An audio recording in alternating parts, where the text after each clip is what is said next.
Hello students. तो जैसे हमने पहला पार्ट में पढ़ा था देवरी समाज के बारे में और भीमराव देवरी के बारे में, आज सेकंड पार्ट पढ़ते हैं बाकी व्यक्तित्व के बारे में। तो सबसे पहले हम लोग जानते हैं राधाकांत देवरी के बारे में। ठीक है। तो बहुमुखी प्रतिभा के संपन्न व्यक्ति मतलब मल्टी टैलेंटेड व्यक्ति थे ये, जिनका जन्म हुआ था 1 जून 1931 को लखीमपुर जिले में बहागड़ा देवरी गांव में हुआ था। ठीक है। इनका जन्म, इनके पिता का नाम था क्या, आदिचीन देवरी, और इनके माता का नाम था आदितीन देवरी, और माता का नाम था इनका ताइबा देवरी। ठीक है।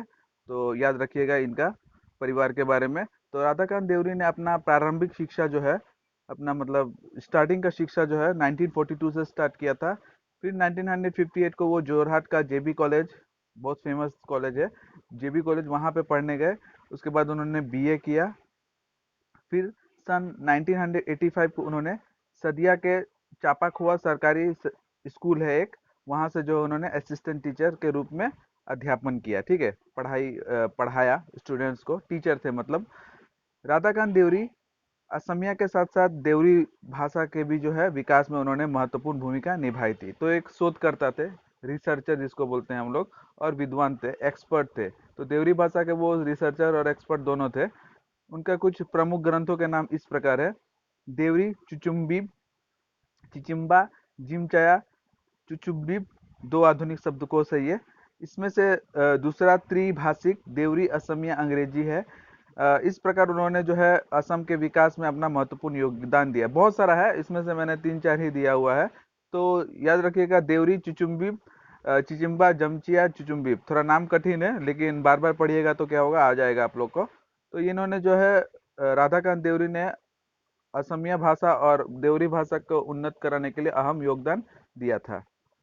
फिर चलते हैं हम लोग बरग्राम देवरी के बारे में। तो एक समाज सेवक थे, राजनीतिज्ञ थे, और इनका जन्म हुआ था 1 अगस्त 1938 1938 को लखीमपुर जिले में ही इनका भी जन्म हुआ था।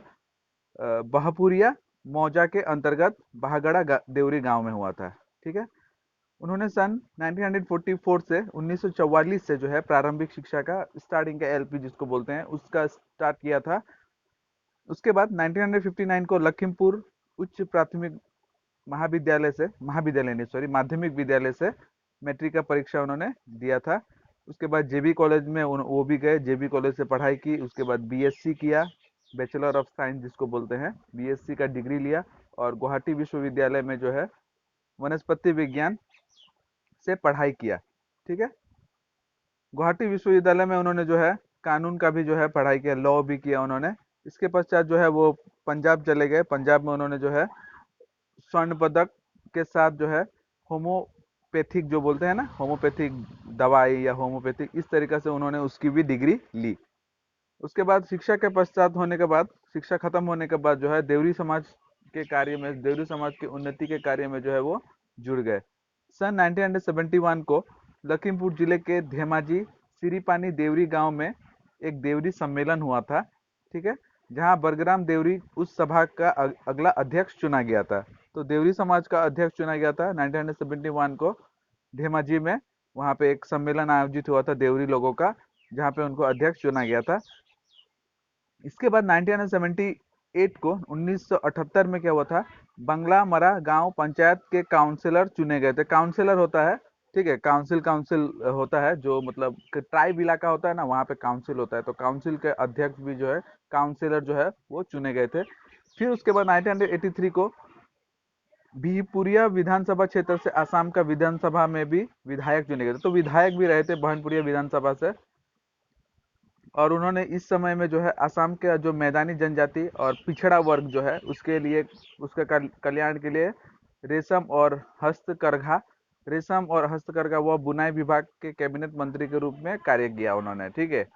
तो ये एक मंत्री परिषद होता है, मंत्री परिषद नहीं बोल सकते, मंत्री का जो कार्यभाग होता है, रेशम एवं हस्तकरघा व और बुनाई विभाग, ये जो है उसका कैबिनेट मंत्री भी रहे थे। तो मंत्री रहते हुए उन्होंने असम के जनजातीय लोगों के लिए बहुत परिश्रम किया था।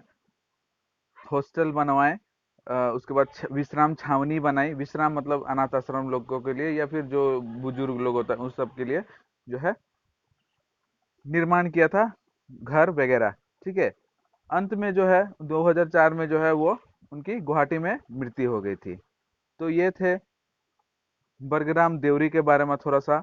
उसके बाद आते हैं हम लोग श्री चंद्र सिंह देवरी के बारे में। तो ये भी समाज सेवी श्री चंद्र देवरी, जिनका जन्म हुआ था 28 अप्रैल 1927 के देवरी गांव जोरहाट में हुआ था। इनके पिता का नाम था गोपाल देवरी और माता का नाम था अतब्बा देवरी। उन्होंने एलपी स्कूल से प्राथमिक शिक्षा प्रारंभ कर 1949 में जोरहाट पॉलिटेक्निक हाई स्कूल से परीक्षा उत्तीर्ण किया था। ठीक है, तो पॉलिटेक्निक हाई स्कूल है एक, तो वहां से जो है उन्होंने मैट्रिक हाई स्कूल का परीक्षा जो उत्तीर्ण किया, उत्तीर्ण मतलब पास किया। इसके बाद उन्होंने 1962 को कला संकाय शिलोंग कॉलेज में दाखिला लिया और आईए की पढ़ाई पूरी की। सन 1955 के 1 अक्टूबर को भारत सरकार के अधीन अनुसूचित जाति एवं जनजाति विभाग में तृतीय वर्ग के कर्मचारी नियुक्त हुए तथा 31 मार्च 1988 में अवकाश ग्रहण किया। उसके बाद जो है भारत सरकार के अधीन अनुसूचित जाति एवं जनजाति विभाग का तृतीय वर्ग, थर्ड सी ग्रेड जॉब जो बोलते हैं, ठीक है, वहाँ पे वो नियुक्त हुए और 1988 में अवकाशन उनका ग्रहण किया गया। सन 1959 को दिल्ली के गणतंत्र दिवस पर उनके नेतृत्व में देवरी लोकगीत और लोक नृत्य प्रस्तुत किया गया था। ठीक है, 1959 का हमेशा मालूम ही है, हर साल गणतंत्र दिवस में क्या होता है, एक जो है कार्यक्रम होता है, तो कार्यक्रम में कल्चरल कार्यक्रम होता है, तो कल्चरल कार्यक्रम में उन्होंने देवरी लोकगीत और लोक नृत्य का प्रस्तुत किया था, उनके ही नेतृत्व में किया गया था ये। उन्होंने कई प्रकार की पुस्तकों का भी जो है रचना किया और समाज को जो है समृद्ध बनाया था। तो उनके द्वारा रचित कुछ पुस्तकों का नाम है अराओ, अर्चिय इब्बा, अमरिया इब्बा, बीचू, हिचरी आदि। ठीक है, तो ये सब थोड़ा नाम याद रख लीजिएगा, अराओ, अर्चिय इब्बा, अमरिया इब्बा, बीचू, हिचरी, ये सब जो है उनके रचनाओं के या रचित पुस्तकों के नाम है। तो आज के लिए इतना ही, बाकी हम लोग पार्ट जो है नेक्स्ट दिन करेंगे। तब तक के लिए धन्यवाद।